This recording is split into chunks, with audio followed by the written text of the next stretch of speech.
Let's see this question. The question is, directions in the questions two statement are given as statement 1 and 2. Mark the correct choice. तो यहाँ पर हमें दो statements दी गई है और यहाँ पर जो concept apply होने वाला है that is टीलोफेज. स्टेटमेंट 1 में कॉन्सेप्ट जो यूज हो रहा है that is telophase and statement 2 में जो कॉन्सेप्ट यूज हो रहा है वो ओवरऑल माइटोसिस के रिस्पेक्ट में हो रहा है.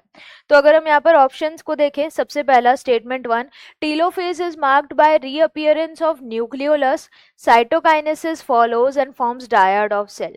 तो जो टीलोफेज है उसमें क्या होता है, न्यूक्लियोलस फिर से आ जाता है, न्यूक्लियर मेम्ब्रेन फिर से आ जाती है, यानी ये रिवर्स ऑफ प्रोफेज है.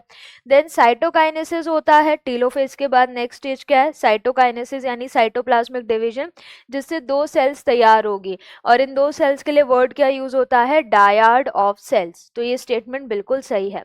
Then statement 2, only some plants can show mitotic divisions in both haploid and diploid cell.